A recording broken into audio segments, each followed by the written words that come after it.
Welcome, ladies and gentlemen. This is the Money Down Pod. I am Kayvon Izami. That's my guy, Sean White. You can follow us on Twitter at Money Down Pod. This is the NFL schedule release show as we break down some over-unders now that we have each team's schedule out and about so we can really break it down. Sean's got a couple for you. I've got a couple for you. And then we are going to wrap up the show with Tom Brady's big new fancy contract with Fox. I'm going to tell you guys why there's a very big part of this that we all need to pay attention to. So we'll break that down to end it. Sean, how are you doing, man? How's everything going? I know your schedule for the Jags are out. How do you feel about it? Yeah, feeling pretty good. I mean, I'm not going to touch that win total. We talked about that before the show started. I mean, that win total is probably dead on for Vegas at 6.5. I think if you're looking at the Jags, you're looking at somewhere between 6 to 8 wins this year, maybe on the high end is the 8. And that's just too scary to touch, honestly, if you're trying to bet, because you want to bet with the best information possible. I like the opening week with the Commanders. Pretty interesting. I know the Commanders want to check that off as a win. I think that's a fun matchup with Wentz versus Peterson, us knocking Wentz out of the playoffs with the Colts. I think that's actually going to be a fun matchup, a real defensive matchup. I think the Jags defense is pretty good. The Commanders obviously have a good defense. It's going to be a fun matchup week one. So I can't wait to get this Jags schedule started. I'm ready to watch every game like I do every year and just see the team improve and be more exciting this year. How are you feeling about your Falcons? Yeah, I agree. I think that's an awesome, really intriguing first matchup for you guys. And one thing you can say about your Jags is you will definitely be better coached this year. There is no doubt about that. There is no doubt about that. Your GM is still complete ass, but you will be better coached. Trevor Lawrence will be better, and the whole roster will be better at least. So I'm excited for your Jags there. My Falcons, it's a hard schedule, man, for a team that's not going to be very good this year. I didn't touch their over-under because I think it's just right. I could see maybe Arthur Smith finding some magic with this team where they win 5-6 games, and I could see Mariota getting hurt week 2 or 3 and it being an absolute disaster from the start. So I think that the Falcons are in for a long year, but I'm just fascinated to see what we do with Arthur Smith, how he kind of evolves in his offense. Does Desmond Ridder get some time? And I do like a lot of the pieces that we add in the draft, especially on the defensive side of the ball. So, and I love to see Drake London and Kyle Pitts play together. So it's going to be a fun year for us. Again, I'm already ready to transition because it's what happens when you lose Matt Ryan. You're in for it from here. We'll see how it goes. But for the schedule-wise, it's a tough one. But if we beat the Saints out of the gate, my season will be complete moving forward. And that is all I have to say about that. All right, Sean, I know you got some over-unders written down, especially one about the Super Bowl champs there. So what are you – bring it off with the L.A. Rams. Yeah, it might be a little controversial. I have them under 10.5. That's the book that I have. Again, these sports books might vary. Some of them you can find different numbers. So if you want to shop around, you can. But the one I have is 10.5. And I actually have the under on that. I think they have a very tough schedule, not at the beginning, but at the end. I think they're going to kind of slow down a little bit. I think the Allen Robinson fit's a little different with the Odell thing than what they did last year. And I think they're going to have a little bit of pieces they're going to have to fit together to start.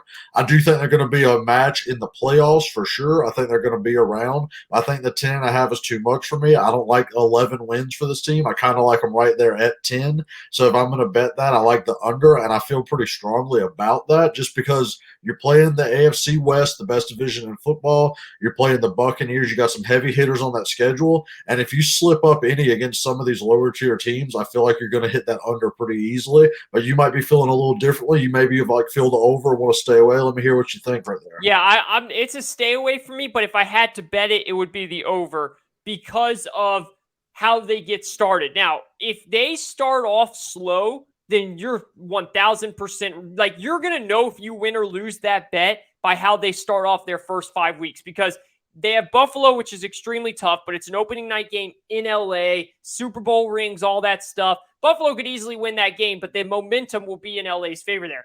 If they can win that, they've then got Atlanta at home, Arizona, who they always play well against, at the 49ers, who is tough, home against Dallas, home against Carolina. I mean, they could easily go 6-1, 6-0 there, 5-1 or 6-0 there. If they start off like that, then I could see them easily getting 4 more wins and going over that. Even though after that it gets tough. They got San Francisco again, at Tampa, at New Orleans, at Kansas City. Las Vegas, Green Bay. So it gets really tough towards the end. If they slip up in the beginning, no chance they hit it. If they get off on a fast start, I think they will be able to hit it as they go. But it's a tough one. And I think there's a reason why it's at 10, because Vegas believes it's going to be somewhere around there. So I totally understand that. Yeah, one thing I would like to say, I do think the Cardinals actually give them a tough match. I know everyone has the playoff loss in the back of their head, and I know they're without Hop the first 6 weeks. But if you look at this Cardinals team, they start out hotter than anyone, period. That's what they do. I kind of feel like Kyler's going to want to come out, if he's not on a long-term deal, to show why he deserves that long-term deal. And Cliff seems to be one of those schemers, kind of how Andy is, where he just comes up with a bunch of different plays. I think he's going to have some crazy formations out there to cover up for Hop being gone. And I do think that they can give the Rams some trouble in that opening week. The Rams do catch a break playing the Niners 2 times in the first 8 weeks, though. I do think Trey Lance is going to start off a little slower than a lot of people think. And we'll get to that because I actually have the Niners on the over-under that we'll talk about a little later. But I do think the Rams luck out on that. You're right. I'll know if I win that bet really early in the season right there. Without a doubt. I'll go to a team that I have an under bet on, and I placed this pretty early. And that's the Dallas Cowboys at 10.5. Listen, I know they play in one of the worst divisions in the NFL. This team's not winning 11 games. They're not winning 11 games. One reason is the division got better all around. The Giants, even though they should sweep the Giants got better. They got a better coaching staff. They've got better. They did well in the draft. They got it better on the offensive, defensive line. Philly, it very arguably could be the best team in the division now. They got way better. They also just picked up James Bradbury, which their cornerback was the one spot that they needed to shore up. They fixed that now with Darius Slay and James Bradbury back there. The Commanders, in my opinion, got better just because I think they got better at quarterback, and I think their defense is going to be good. While the Cowboys got worse. They lost Amari Cooper. They lost Cedric Wilson. They didn't gain anybody there. The Cowboys, to me, got worse, and yet it's 10.5. If it was 10, I would leave it alone because I could see them winning 9 or 10 games. But because of that half hook, and when we're talking win totals, that half hook means a lot. The difference between 10 wins and 11 wins is massive. And if you look at their schedule, they start out against Tampa Bay and Cincinnati. They could easily start out 0-2. Easily. Or they could split and go 1-1. But they start out against Tampa Bay and Cincinnati. Then they're at New York. Then they're against Washington. And then they have at Los Angeles and at Philadelphia. We're talking 6 games in, and you have Tampa Bay, Cincinnati, Los Angeles Rams, and the Philadelphia Eagles. I mean, you could easily start that 2-3.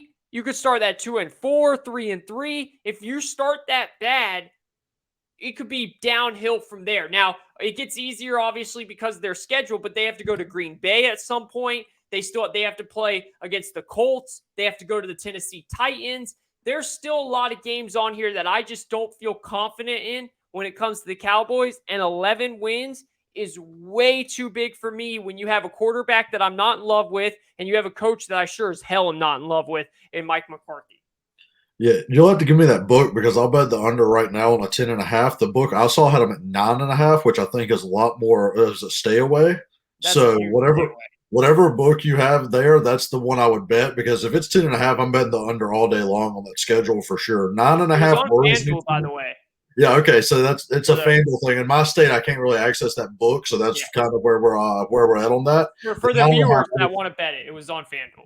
Yeah, the 9.5 was way too low for me with the division they have. That's a complete stay away. But at 10.5, every point you made was valid. Tough schedule. They lost a bunch of pieces. You can see them coming back to earth. I don't see them winning 11 games. So you're right. That under 10.5 is great. Mm-hmm. I'm going to move on to a team that a little controversial on the pod after the playoffs last year, and I don't buy them in the playoffs. But what I do buy is the regular season.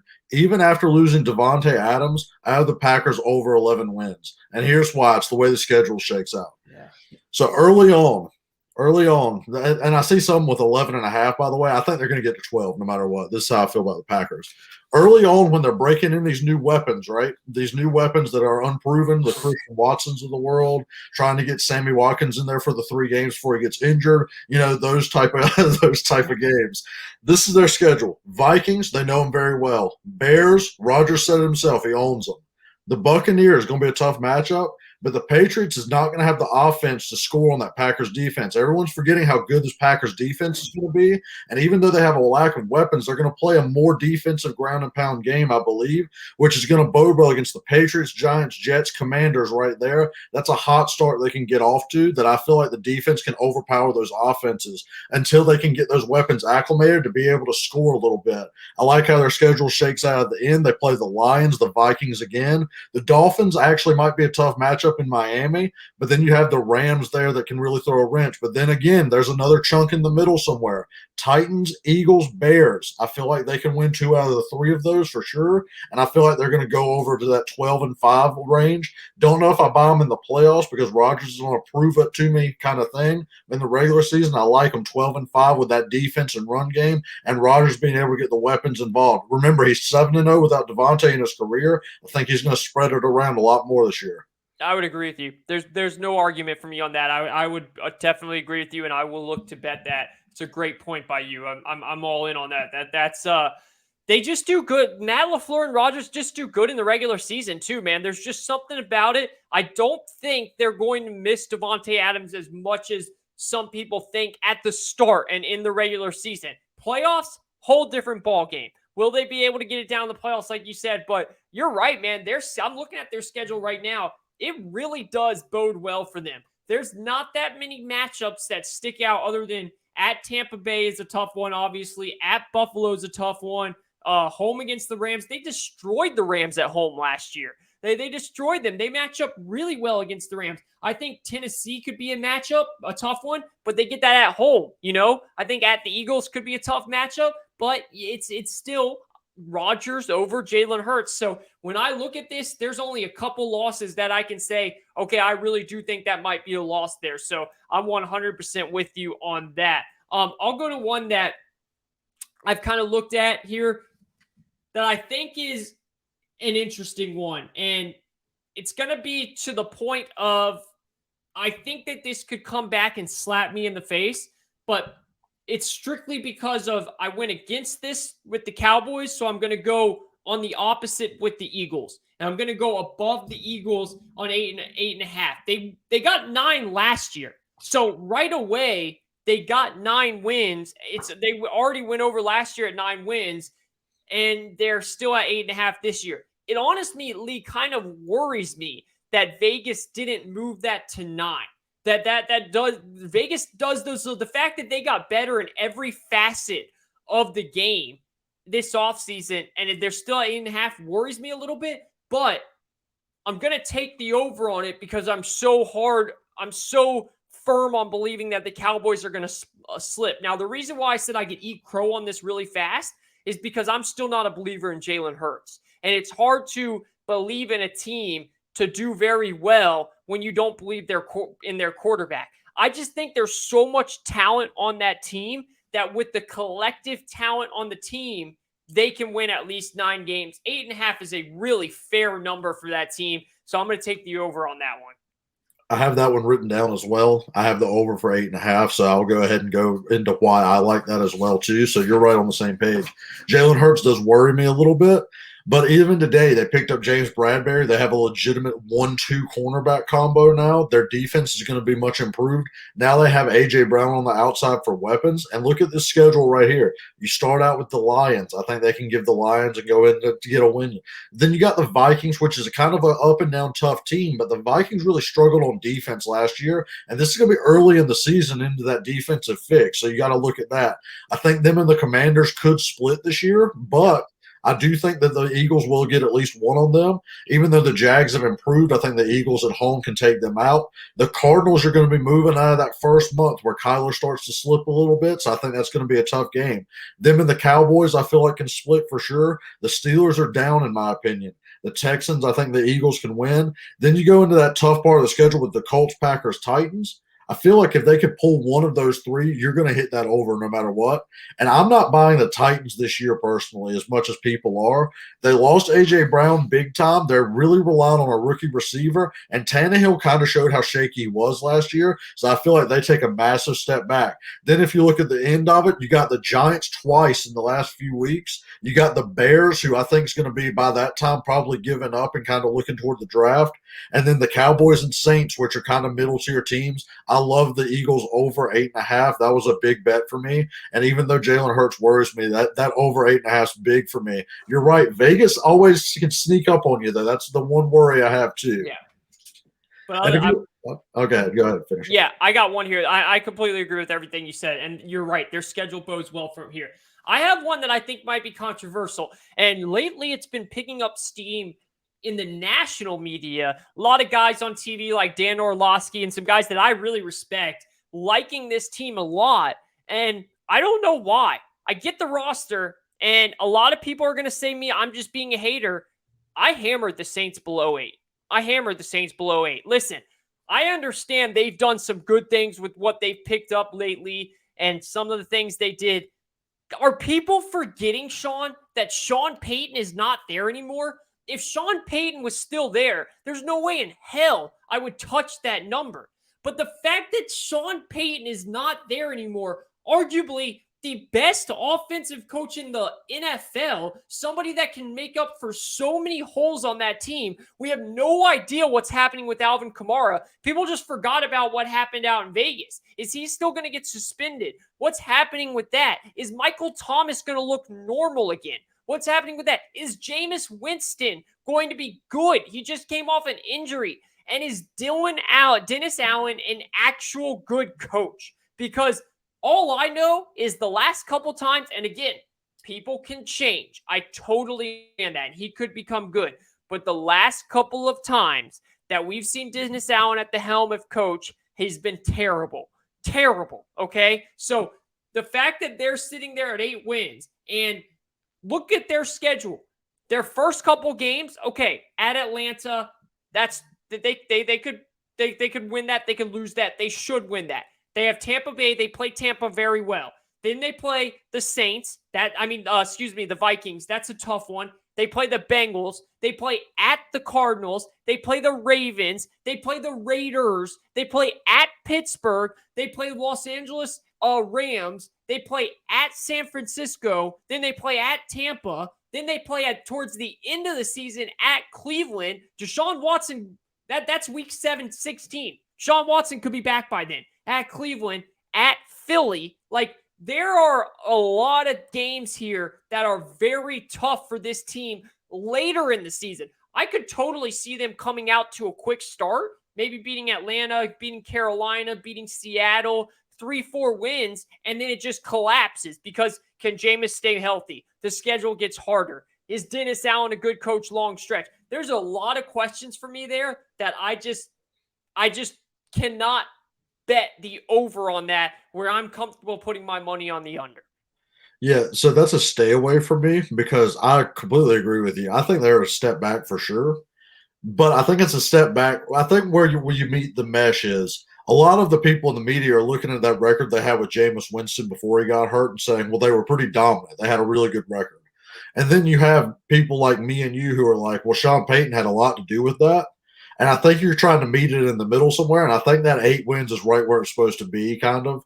So that's where it's a stay away from me. But you're right. I could see them completely imploding, or I could see them going to the playoffs and being a contender somehow. It's a really go either way bet, and I just don't feel comfortable with it. No clue what's happening with the Kamara thing and that situation. I feel like he's got to get suspended at least 2 games probably. Yeah. That's probably like right where they go at it. But they do have Mark Ingram. I like their weapons, but can you really trust Jameis, especially without Sean Payton there? The defense is a little bit older, and they're trying to rebuild that a little bit. It's going to be interesting to see. Plus, you got Dennis Allen, a head coach. That one's a stay away from me. So here's one that I don't understand. That we talked about the Eagles with Vegas and how we don't understand why they have them so low. Here's one I'm not understanding from Vegas either, and maybe it's just the schedule's tougher, but I like the over on the Bengals at 9.5. I think that's a little low for a Bengals team that made the Super Bowl last year and did nothing but improve in the offseason. They didn't really lose anyone. They just added some O-line pieces, and you would think that that would really put them over the top. I understand the schedule's tough. They play a daunting schedule. I didn't write that one down actually here because I was just going to kind of throw it out there as one that Vegas confused me on. But I do like the over there. I think they're at least 10 wins no matter what. I could see them rolling off 11 or 12. I think Joe Burrow's going to take another step, and I think the team's going to be a lot better this year too. Maybe not make the deep run in the playoffs because they did catch some breaks in the playoffs last year, but in the regular season, I see 10 wins as the minimum, which so I've got to hit that over on the 9.5 for the Bengals. I agree. That is one I circled, have not bet yet, but circled to definitely if I'm going to bet it, it's going over. Look, the offensive line got better. They didn't lose anyone. I mean, they didn't. Like they got better in every single facet. They're going to be a year better under Burrow. I'm with you, man. I don't know how you can go against that. I totally am with. Let me ask you about this one here, okay? This is one that I think, and again, I haven't bet it yet, but one that also I circled that I think is fascinating. That's the Ravens at 9.5. I think it could very well go over, man. If things click right for the Baltimore Ravens this year, what I simply mean by that is if Lamar Jackson's on the field. If he stays healthy and he is on the field, we forgot, man. When Lamar is out there in the NFL, all he does is win football games. That's all he has done since he's been out there in the NFL. Now, they got better now too, right? A lot of people saying, well, they lost Marquise Brown, but they got better defensively. They killed it in the draft.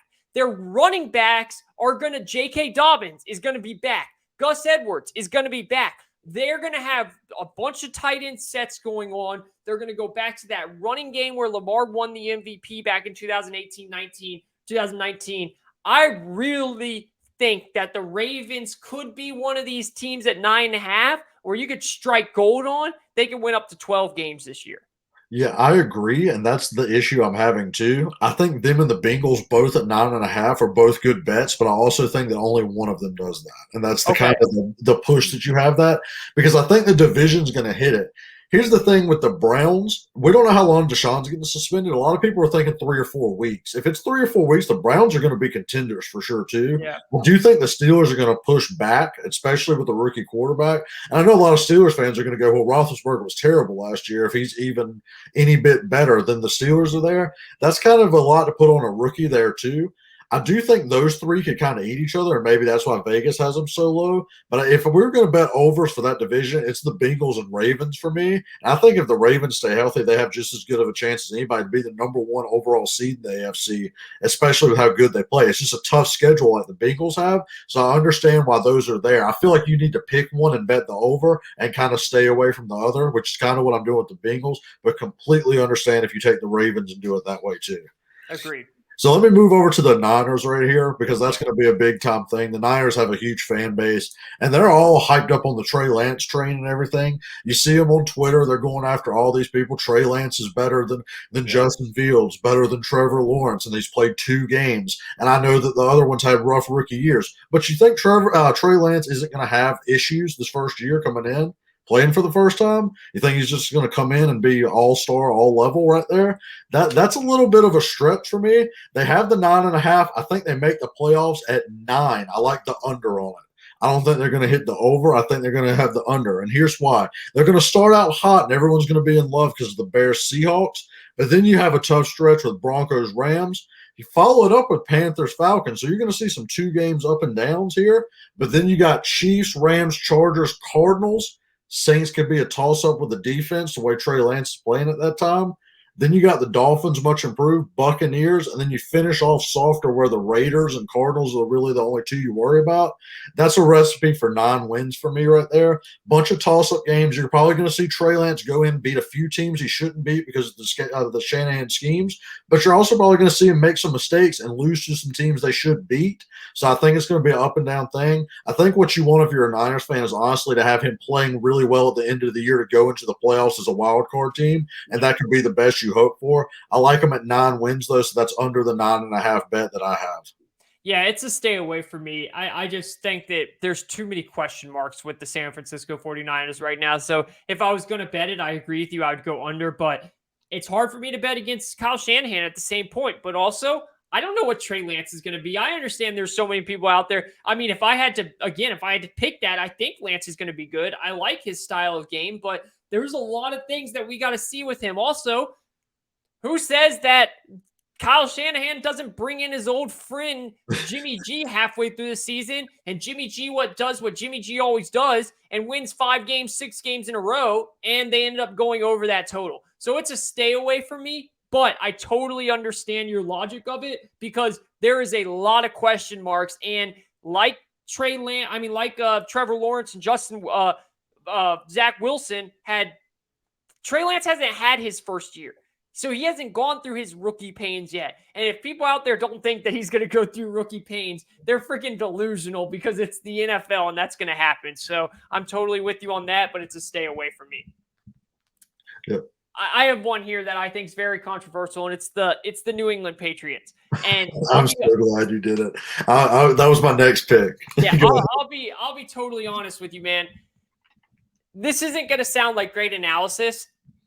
Everything in my body says that this should go way under 8.5. Way under. To me, there is absolutely no reason why this team should win 9 games. Yeah, I bet the over. I think that I bet the over. I think that they're somehow going to win 9 games. And the fact that you're reacting to that, it says it all. It's Bill Belichick, bro. Are you telling me you would be shocked if at the end of the year Bill Belichick won 9 games with this team? That would be Bill Belichick's greatest coaching thing ever, and I thought that was him getting 7 wins 2 years ago. But I thought that this year it was a pretty damn good coach. It was one of his best coaching years. Well, I thought it was with Cam and them, with how shot Cam was and them 2 years ago. That was crazy. But this year, you go ahead. I'll give my analysis right after. You tell me why you think it's over. No, that's it. That's my Bill Belichick. That's my analysis right there. I understand the AFC West. I mean, the AFC is a fucking gauntlet. And I understand the AFC East is way better. There's a couple things that people are forgetting, though. Yes, Miami got way better. If they still had Brian Flores there, I'd be scared. Do we think that homeboy that just came in can beat Bill Belichick? Brian Flores showed not only can he beat Bill Belichick, he can whoop up on Bill Belichick. We don't know if Mike McDaniels can beat Bill Belichick. You have to have a different style of coaching. And just because they added Tyreek Hill, which Bill Belichick is not scared of Tyreek Hill, that doesn't worry me. Also, they get Miami early in the season too, which is way better for the Patriots, at least for the first game. The Jets, yeah, they did great on the draft and all that stuff. Can Robert Saleh beat the Patriots twice? No, I think the Patriots still. Now, I think the Bills will beat them twice, but I would not be shocked one bit if the Patriots get 4 wins strictly from their division right there. So you get 4 wins from their division right there. You rattle off a couple more wins out there just because it's Bill Belichick and his game planning. Even though they didn't add anything to help Mac Jones, I still am a believer in Mac Jones. I think he takes a step up. He was great last year. I think he takes a step up next year. I would honestly not be shocked one bit if the New England Patriots win 9 games. And the fact that people are like what you just did, laughing about it, makes me even more scared to bet the under, because it's like betting against LeBron when he was going to 8 straight finals. You just don't do that. And it's not like I have to bet for them to make the playoffs. All I have to do is bet for them to win 9 games. And Bill Belichick, that to me just seems too easy not to take. Yeah, I think they're a 5-win team. That's straight up how I feel about it. Goodness, bro. But, you're going to eat those words, man. But here's no way they're winning. There's no way they're winning 5 games. My logic and thinking on that. So everyone that watches different sports knows how the Spurs dynasty happened with Popovich. There's great coaching, and there's great coaching can get you over the top. I mean, Popovich still got him in the play-in and everything this year for whatever it's worth. But at some point, there comes a time where the ego gets too big. I think that's what's happening now at the point of the Patriots. Who do they have coaching offense? Joe Judge? Matt Patricia?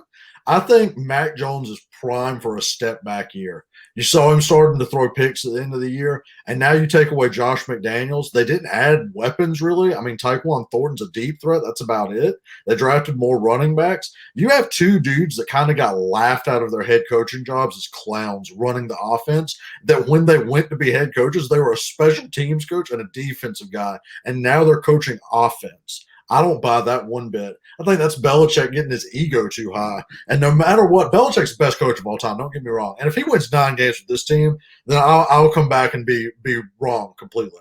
But I think that's way too high.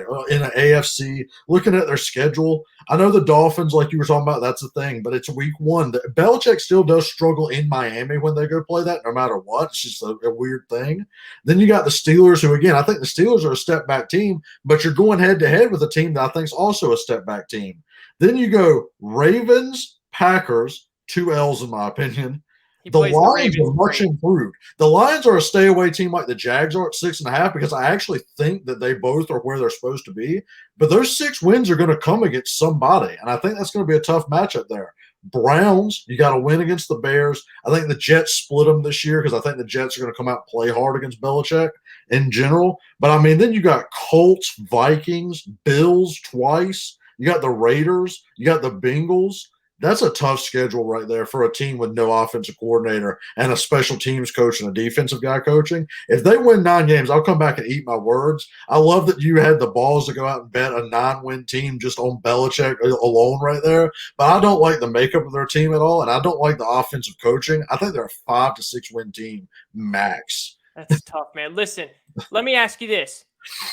If Josh McDaniels was still there, every single thing happened this offseason. Every single thing. The only difference is Josh McDaniels is the offensive coordinator. Would you still be saying this? No, none. I think McDaniels would scheme him out of it. I don't think any of them can scheme it. So strictly because, and I agree with you, it's retarded. I mean, I hate to use that word. Please forgive me, but makes absolutely zero sense. It's just mind blowing that they have 2 guys like that using as an offensive coordinator. I mean, it's just what the hell. I get that, but you don't think that there's Bill Belichick has something up his sleeve where he's really going to allow those 2 guys to call his offense? No, I think he actually thinks they're going to be able to win like that, and I think that's the one step too far on ego for Belichick. That's just not going to happen. I agree. I think your point about the ego is fascinating. I really do. I think that it happens. It's the great equalizer of sports. It happens to people all the time. Their ego gets in the way and it chops them down so hard. One thing we differ on is you're not a believer in Mac Jones. I am. I think that you think Mac Jones is like a Josh McCown. Well, I think I think he's like slightly better than Tua, if that. Oh God. That's ridiculous. Tua's out of the league next year.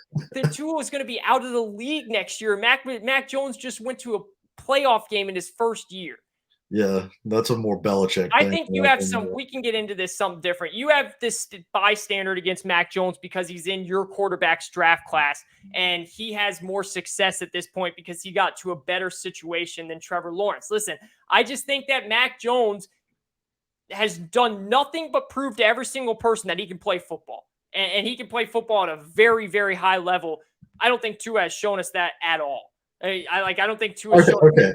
Okay, how's this? He's more Jimmy G than people let on. That is completely fair. That's completely fair. And I don't buy Jimmy G, so that's why I don't buy Mac. But Jimmy G's gone to 2 Super Bowls or 1 Super Bowl and 2 NFC title games. How do you not buy Jimmy G? Well, do you want Jimmy G as your quarterback? No, I don't. But if he's under Bill Belichick, then yes, I do. Then yes, I do all day. All day. He's just very coaching staff dependent. Okay. But I think he could be like a Matt Ryan on another team. I think that Mac Jones. Yeah, I think that's slander against your guy Matt Ryan to even put Mac Jones. I think that he has that potential. I think he has the Mac Ryan potential completely. That's what he seems like to me. I think that they both don't have that big of arms, but they're able to make the throws when necessary. They both need playmakers. My guy Matt Ryan needed playmakers. When he had Julio out there, he was a whole different ball game. And when he finally got a good coach, he won the MVP. Coaching matters to all these guys. There's a reason why Trevor Lawrence was so damn bad last year, because he had a terrible coach. Like, no one is good enough to not have a good coach. And Mac Jones is just lucky that he had a great coach. Matt Ryan got lucky for 1 year.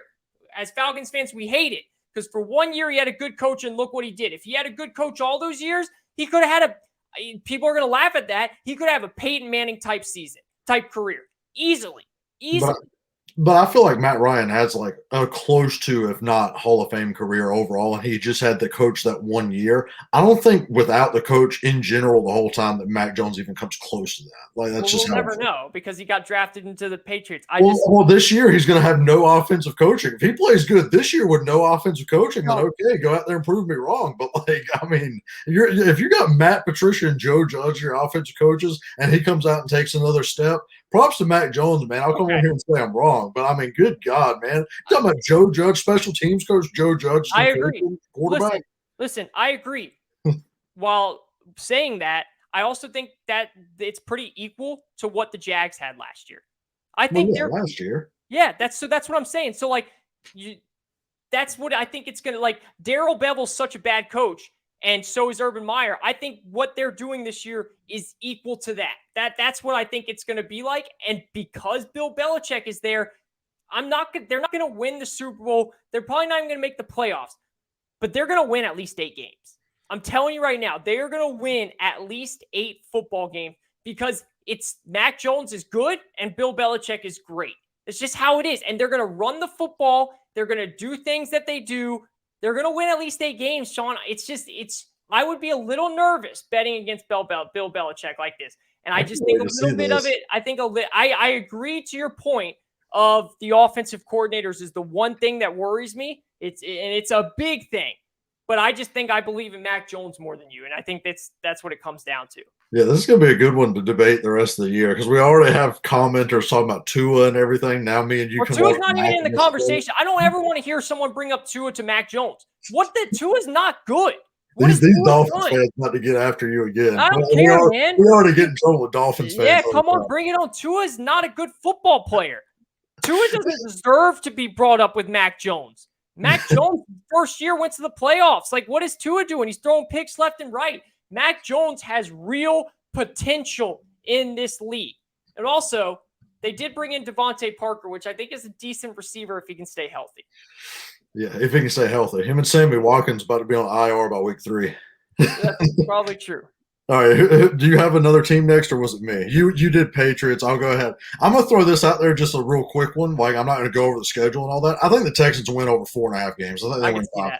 I could see that. Roster's too improved. A lot of toss-up games on their schedule. I think they're going to end up surprising a few people. They'll win 5 at least. I like that over. Let me hit the Jets right quick because that's a big-time Twitter team.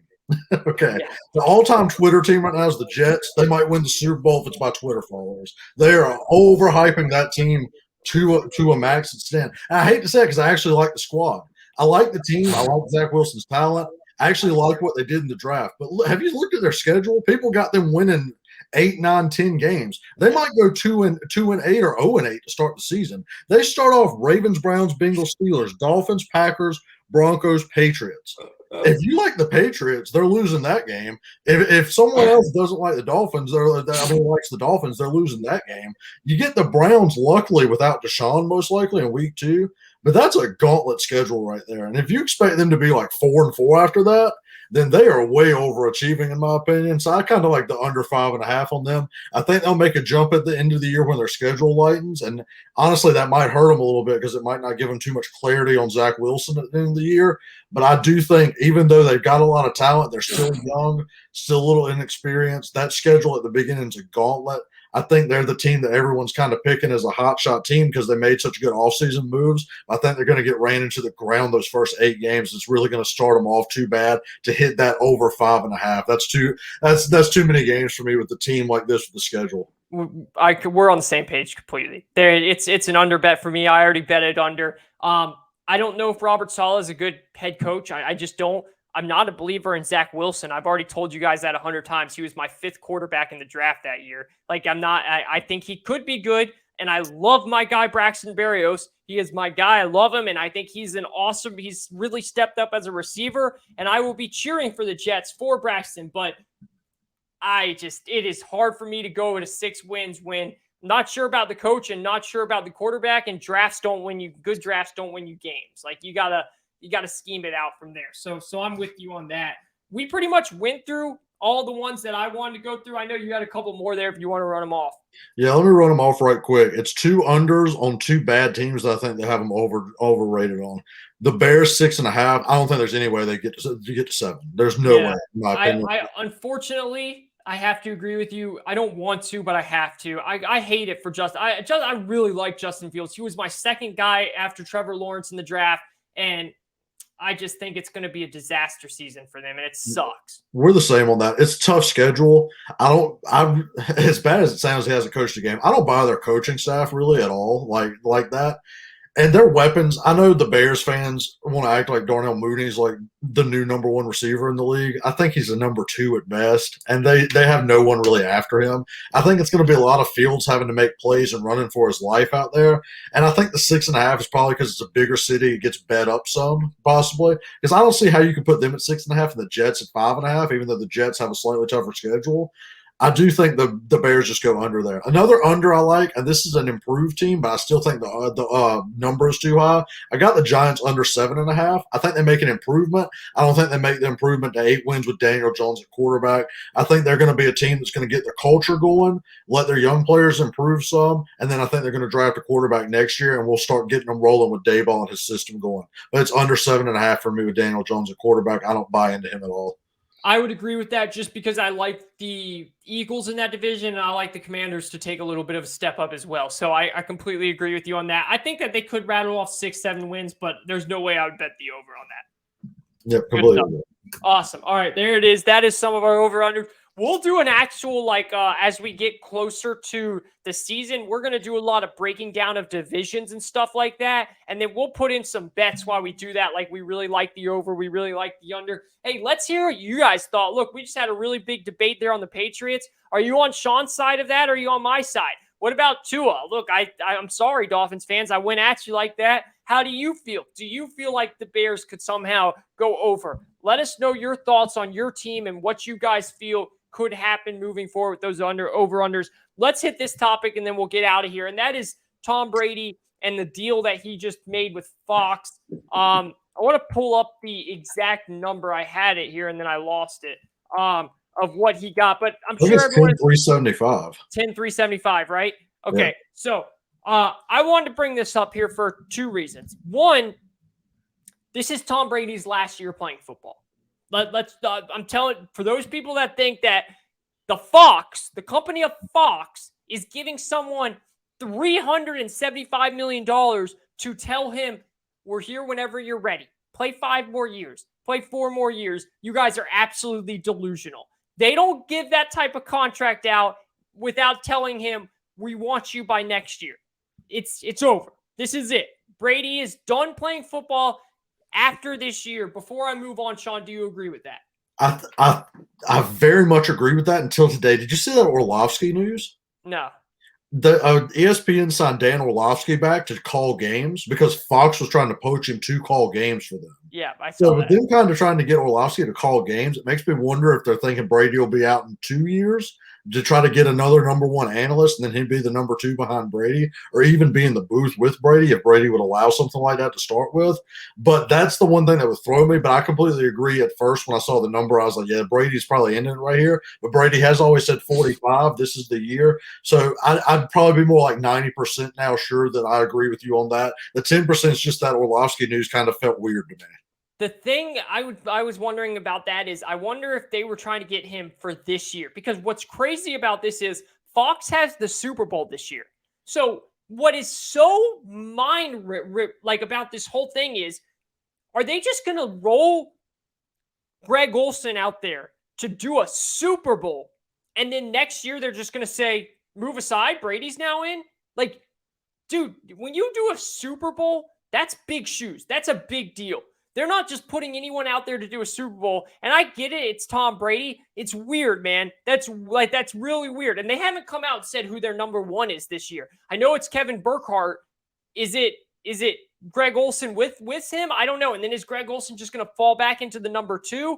They were the number 2 last year, Kevin. And it's Kevin Burkhardt, right? Yeah. Yeah, Burkhardt and he should be the play-by-play guy now that Buck's going to he's ESPN. definitely the number one play-by-play guy. I'm just assuming because he was with Olsen last year, It's got to be Olsen. It's got to be Olsen. It's just it makes no sense that they have him first. They have a Super Bowl year this year, and then they're just gonna move on from it. Now I don't know. It's weird, but the main thing I want to get into is I think that this is Brady's last year. The second thing is I think that this is absurd by Fox. I think this is absolutely absurd. Unless they are going to have Brady go on first things first in the morning, unless they have him going on Undisputed in the morning, unless they have him going on Colin Cowherd's show in the afternoon, Speak for Yourself, all that stuff. And I personally don't see Brady waking up at 3 a.m. or 6 a.m. Pacific time to go on first things first. I don't see him getting up at these early times at, Undisputed starts at 9:30, so that's 6:30. Yeah, I mean, if he's out in LA, whatever, which is where Fox Studios is. So that's why I'm saying he would have to be out there to go on Undisputed and debate with Skip Bayless. Like, I don't see Tom Brady doing all that stuff. So they're paying him this much money. Let me ask you a question, Sean. Do you watch football games to see to hear what the announcer are you curious of what Steve Levy's going to say in the booth or what Louis Riddick's going to say in the booth? No, I think the announcer can enhance it or kind of devalue it a little bit, but nobody shows up to watch the game for the announcer at all. Nobody, especially in the NFL. Nobody. You are watching games in the NFL because it's the NFL. It's prime time, baby. I don't care if they have me and you in the booth or Joe Buck and Troy Aikman in the booth. The same amount of people are going to watch that football game because it's the NFL. They just might watch us on mute. They'll just put it on mute. That's all they'll do. Hey, you know what? They might enjoy it because we might be so damn critical about people and not hold back like some of these announcers do. They might really enjoy it. But for people to actually think that more people are going to tune into an NFL game just because maybe your mom and my mom might tune in for a second to say, hey, what's Brady saying? But he's not on the screen. He's just talking. You only see him once in a while in the game. Like, it's one thing in other sports. For example, in hockey, the Hurricanes used to have this famous play-by-play guy named John Forsland. I always watch my Canes, but sometimes I would watch not the national channel. I would watch the local just so I could listen to John Forsland because I loved him. Boxing or UFC. I like UFC. I like UFC because I think Joe Rogan does a phenomenal job calling matches or whatever their fights in the UFC. Joe Tessitore, love him calling boxing fights. It's the NFL. People are watching these games no matter what. So for them to give this guy $375 million where he's never even called a game before, it's not going to draw more attention. It's not going to bring more people to the screen. It's the NFL. They're already going to have all these people there. So I just think it's absurd unless they're going to have him going on all these other shows and everything like that. We don't know if he's going to be good. Joe Montana, everyone thought was going to be good. He was terrible. We have no idea if he's going to be good. He has no personality like Tony Romo does. Now, I know he's been out there more trying to show off his personality and all that stuff, but there is a very big chance that he could be an absolute disaster at this. And I think that the people they needed to give the money to were the two guys that they just lost and the two guys that ESPN just gained. And that's the issue. And I think they scrambled, and I think they're paying for Tom Brady's name, image, and likeness, dare I say, to use him when really it's not going to bring value because people are going to watch already because it's the NFL. Yeah, I think that's a very big possibility. In the NFL, you kind of have announcers you prefer. That's kind of what it is. You just have a preference, but you don't really care at the end of the day. I mean, good God, every Jags game I watch is Hall of Famer James Lofton calling the game. So, I mean, that's who I end up with every freaking Sunday. So, and I still watch with the volume on. I mean, it's what happens. I do think you're right on that. I think Fox panicked a little bit losing their big guys, and they saw, hey, that Brady's out there to do something with. Here's something I want to throw at you. And this is an idea from John Middlecoff from 3 and Out podcast. So I don't want to seem like I'm taking a thing. I actually love this idea, though, so that's why I'm bringing it up. He said, "What if Brady is on there and around draft time, he almost does a Gruden quarterback camp with the highest draft prospects? Because Jeff Schwartz already does that with offensive linemen for Fox, and they put it on their website and everything. I think that would be a very good use of Brady's talents. I feel like you're right. I feel like they're going to have to spread him around and put him on other shows. But if you do look, they do have Jimmy Johnson go on the Herd, Terry Bradshaw, all them. I think Brady will probably go on the Herd because Colin loves him so much. Like that, that's probably going to end up being a thing. And I think he's going to go on some of the shows. I doubt he's on Undisputed, but that's one of the more out there ones. But I could see them doing like a quarterback camp, maybe doing some of that stuff, having him do some other speaking engagements, and then calling their best games. It's a lot of money. Somebody did come out and say that that money was off, but no one's really sure. That's still what's been reported. Yeah. So it's a lot of money. I don't really love that, but if they want to pay for it, that's what they're going to do.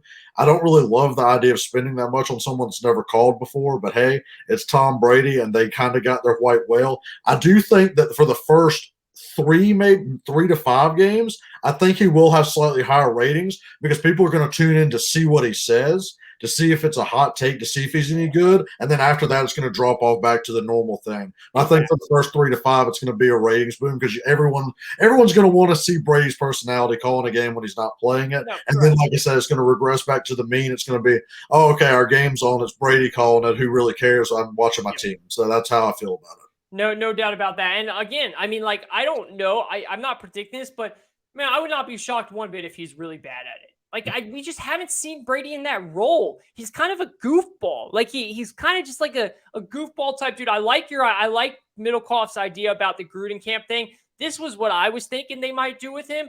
They might turn him into like a Michael Strahan type and actually use him on Fox's Fox channel. Like, actually, like, put him like in the morning show that Fox has, like Good Morning America's on ABC. I know Fox has some Good Morning show as well. He might become that type of guy as well, because to me, that seems more like something Brady would do after retiring than calling games and talking sports. Like, I just see Brady as such a bigger figure than calling games, to be honest with you, man. I just think he's bigger than that at this point, which is all, hey, I would take $350 million in a second if they offered it to me. I just think that Fox is wishful thinking for something that could end up being a disaster. And like you said, it's not going to increase ratings over a long period of time because all these people are watching the NFL anyways. And that's what it's said and done. Yeah. Good stuff. This is the Money Down Pod. That is Sean White. Give him a follow at Dumpster Fire Fan. Myself at Kayvon_sports. Give the Twitter page at Money Down Pod a like. Please let us know your thoughts on everything that we just discussed here. We want to hear your wins and losses, your over-unders for the teams that you follow or the bets that you place. Let us know. You can write it on the YouTube page. You can comment on where you listen to your podcast, or you can let us know on Twitter at Money Down Pod. We will be back to talk much more NFL as the offseason goes, as well as break down a bunch of NBA. We'll talk to you then.